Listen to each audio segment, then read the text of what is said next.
The U.S. is in the grip of a heat wave, with states in the Pacific Northwest, Northeast, and South recording record temperatures. When we think about people vulnerable to extreme heat conditions, we think of the elderly and children, but few people are as vulnerable as those incarcerated in jails and prisons. A growing segment of the prison population is especially heat sensitive. 1 in 5 prisoners in Texas take psychotropic medications for mental health conditions, making the body more vulnerable to heat. Much of the problem could be solved with air conditioners, but 4 out of 5 prisoners in Texas don't have access to air conditioning, and there's little political will. So in the meantime, people continue to die. In Texas alone, 20 people since 1998 have died of heat stroke. With me to discuss is Maurice Chamma, who is the writer with the Marshall Project and author of Cooking Them to Death, The Lethal Toll of Hot Prisons. Maurice, glad to have you on. Thank you for having me. Now, your article was incredibly eye-opening. How many people are dying in prison because of overheating? So we don't know for sure, because sometimes someone will die in prison and, the press won't be able to get the autopsy report, and the reasons why they died might be sort of covered up by the agency. But we know that at least 20 state prisoners in Texas have died since 1998. And it stands to reason, Texas has a fairly large prison system, but it stands to reason that there is some number of prisoners in other states as well who have died purely because of the hot summer temperatures and the lack of air conditioning in the living areas of their prisons. Now, tell me about why particular incarcerated populations are especially vulnerable, such as those on medications or the elderly.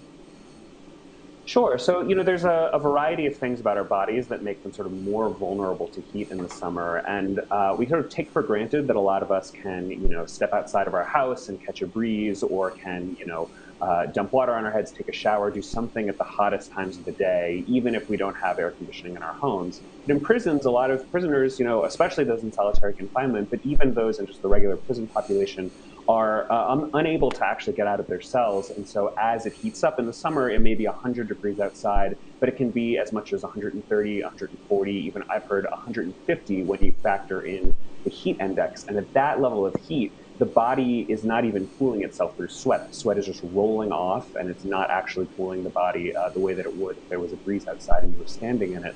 So at the same time, an increasing share of prisoners they have suffering from mental illness, so they're taking psychotropic drugs that will sort of depress their body's ability to deal with the heat. And then on top of that, an increasing number are older. So, the sort of long-term cost of all of these sort of life without parole sentences that were handed out in the 80s and 90s, people were sentenced to spend the rest of their life in prison. Well, 20, 30 years later, that means that you have people in their 50s, 60s, 70s incarcerated, tens of thousands of people in this position who, as they get older, it makes it more difficult for your body to regulate heat. And then you factor in climate change on top of that. So it was always hot in the summer, especially in Texas, but it's getting hotter every summer. There are more days over 100 degrees, and that means more days where it's potentially lethal to be an incarcerated person in Texas. Talk to me about the case of Sidney Webb, who died from overheating in a Texas prison, please. Sure. So Mr. Webb passed away in 2011, and I spoke with his brother in 2017. And his brother told me that shortly before, he got to prison, the two brothers had been at odds with each other. They had really fallen out, but a lot of years had gone by. And so Webb said that he would go visit his brother in prison, and he did. And at first, he didn't recognize his brother. He was so pale, he was gaunt. And his brother said that it was so hot in the prison that his cans of Coke that he would buy from the commissary would explode in the summer heat. And his brother said, well, someday you'll get out and we'll be able to go fishing together. And his brother inside said, I don't think I'm going to make it out of here. And then sure enough, a call comes in from the chaplain, and his brother has died. The chaplain says, when your brother died, he was hot to the touch, and I think that the heat had something to do with it. So the family gets the autopsy report, and they find out indeed that heat stroke was a major cause of death for their loved one. The Webb family, along with a handful of other families in Texas, have been pursuing lawsuits against the Texas Department of Criminal Justice, which I think, more than anything else, has been the dominant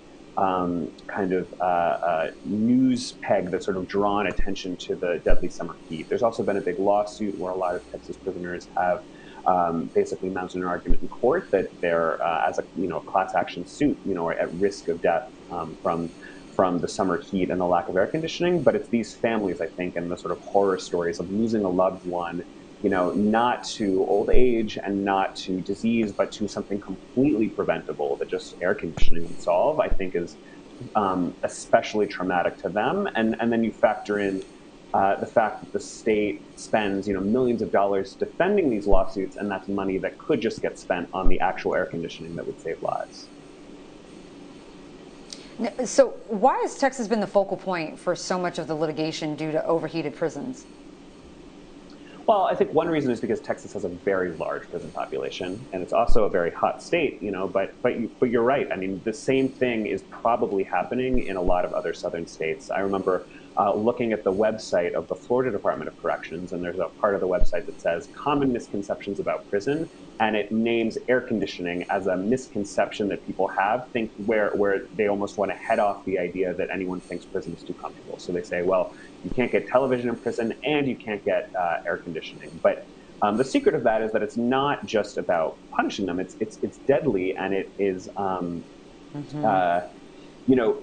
it suggests that there's sort of an ethos politically in a lot of states that makes it politically sort of not popular to cool prisons. There's this idea that you're sort of giving too much to people who have committed crimes.